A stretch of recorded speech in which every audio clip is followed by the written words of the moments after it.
सत्यप्रकाश मिश्रा जी, क्या इस तरीके का इंसाफ जो है वो लोगों को दिया जाएगा? ये तरीका होगा सरकार का इंसाफ देने का, ठोक दो वाला? बिल्कुल नहीं, बिल्कुल नहीं। उसको आप एक दूसरे तरह से समझिए। अपराधी यदि पुलिस हो जाए, अपराध रोकते रोकते पुलिस अपराध करने लगे, तो उस पर भी कार्रवाई जरूरी है और सत्ता, व्यवस्था और जनता तीनों की नजर इस पर है। जो घटना घटी है, सभी वीडियो देखने के बाद ये सबको मत पता है कि भरत तिवारी जी के साथ जो हुआ है वो घनघोर अन्याय है।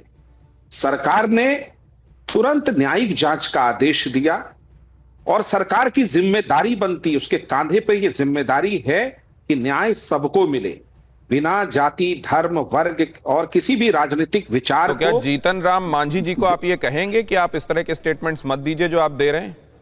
अभी जांच चल रही है, सरकार अपना काम कर रही है और जीतन राम मांझी जी ने जो कहा है उसको चिराग पासवान जी ने उसका जवाब बहुत अच्छा दिया है।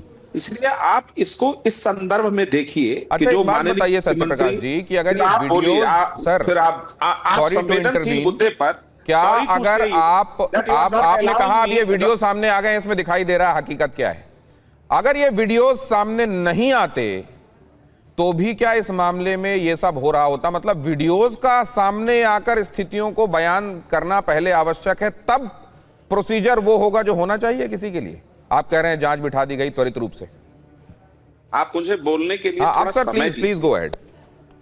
मैं आपको एक घटना बता दूं, शायद आप नहीं जानते होंगे।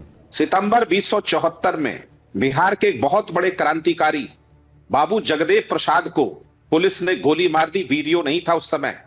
आज भी बाबू जगदेव प्रसाद को, जो कि कुशवाहा समाज से आते हैं, उनको बिहार अपना लेनिन कहता है, उनको शहीद मानता है। और मेरी जानकारी में बाबू जगदेव प्रसाद को जिस भी व्यक्ति ने गोली मारी थी, जिस पुलिस ने, कांग्रेस के राज में उसको सजा नहीं हुई, बाद में भी नहीं हुई। आज वीडियो है, सार्वजनिक जगह पे सब दिख रहा है, टेक्नोलॉजी बता रहा है, तभी तो संदेह उत्पन्न हुआ, न्यायिक जांच का आदेश हुआ, पुलिसकर्मी निलंबित हुए और डीआईजी लेवल पर अलग जांच हो रहा है, एफआईआर अलग की गई है।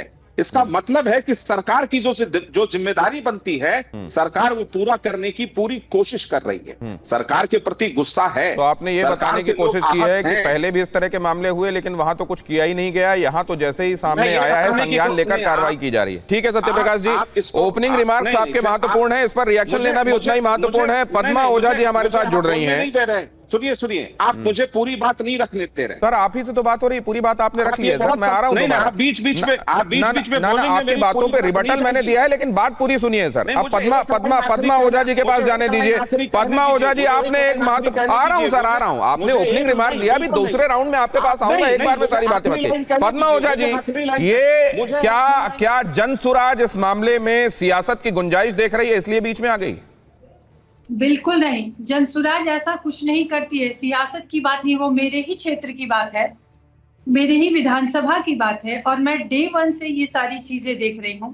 पहला दिन जब आया उनका वीडियो तो सबने देखा, वो बोला कि गलत है, लेकिन जैसे ही उनका इनकाउंटर वाला वीडियो आया, उसमें साफ देखा जा सकता है कि वो बच्चा जो है, भरत तिवारी जो है, वो यहाँ पे बता रहा है कि मैंने पिस्टल इसलिए उठाया है क्योंकि ये हमारी बात नहीं सुन रही है, न सरकार सुन रही है, न प्रशासन सुन रही है। अगर ये हमारी बात मान लिए होते तो शायद मुझे ये हथियार नहीं उठाने पड़ते।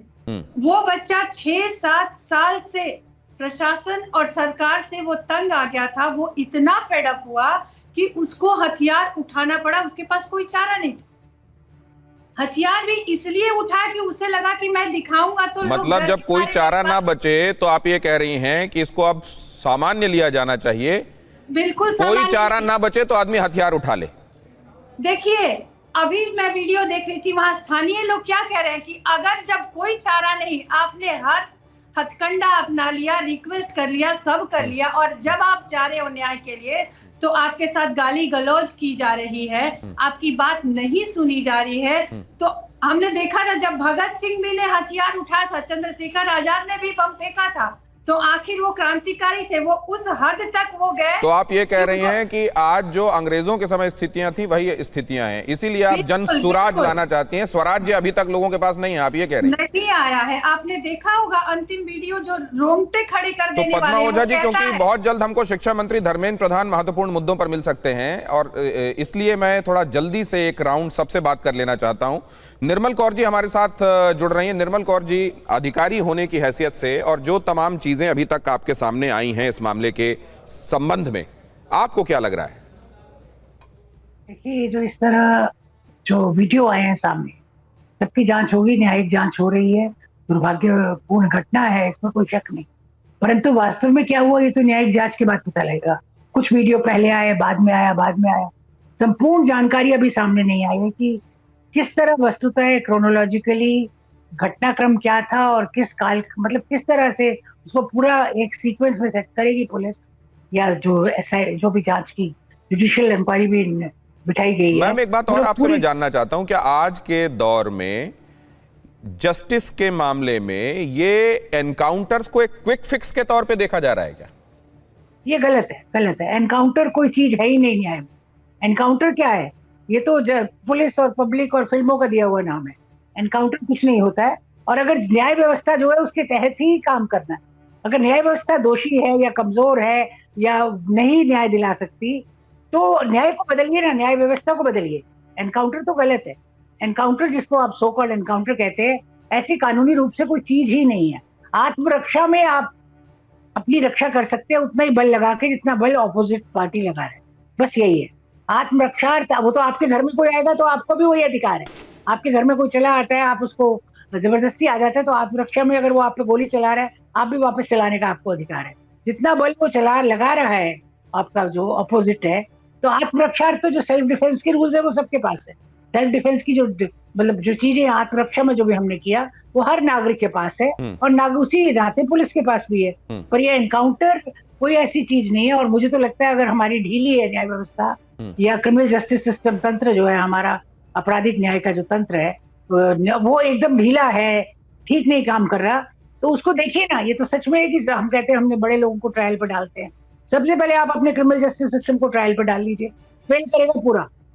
क्रिमिनल जस्टिस सिस्टम का ही ट्रायल अगर आप कर ले, किस तरह से आपका मतलब इसके कई अंग है, पुलिस एक है, फिर प्रोसिक्यूशन है, फिर जुडिशरी है, तीनों अंग है, तब जाके ना किसी क्राइम से आप डील कर पाते हैं। पुलिस अपने आप में कुछ नहीं कर सकती, फिर प्रोसिक्यूशन उसको प्रोसिक्यूट करेगा।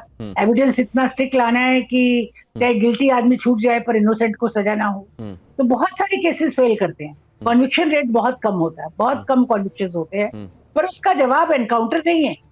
एनकाउंटर उसका जवाब नहीं है। देखिए, विजिलेंटे जस्टिस भी होता है जिसमें कई बार पब्लिक लोग के लोग। तो एक अब दूसरा पहलू भी पूछता हूं, ये आपने महत्वपूर्ण बात कही है कि इसका कभी भी जवाब एनकाउंटर नहीं हो सकता। क्रिमिनल जस्टिस सिस्टम अपने आप में बड़ा लचर दिखाई देता है, लेकिन सिस्टम एज सच मैम, क्योंकि ये बात भी हो रही है कि अगर सिस्टम लोगों की अपेक्षाओं के मुताबिक काम नहीं कर रहा है और उससे इंसाफ मिलता हुआ दिखाई नहीं दे रहा है, तो एक आम आदमी इस हद तक परेशान हो सकता है कि वो अवैध हथियार हाथ में उठा ले। इसको कैसे देखती हैं? उचित नहीं, वो बिल्कुल भी उचित नहीं है। और उसके लिए मतलब आर्म्स एक्ट का केस बनता है। अगर आप हथियार हाथ में ले लेते हैं, आर्म्स एक्ट का केस बनता है। और अगर आप इतना इमोशनल और इतना मतलब इस तरह से होके करते हैं, जो अवैध है वो अवैध है हर किसी के लिए, पब्लिक के लिए भी, नेता के लिए भी, और सबके लिए, हर नागरिक के लिए वो अवैध। तो हथियार उठाना, तो देखिए इतना बड़ा लोकतंत्र है, व्यवस्था बनी हुई है, आप जाइए जनता में अपनी बात कहिए, आप गोली से भी कह सकते हैं।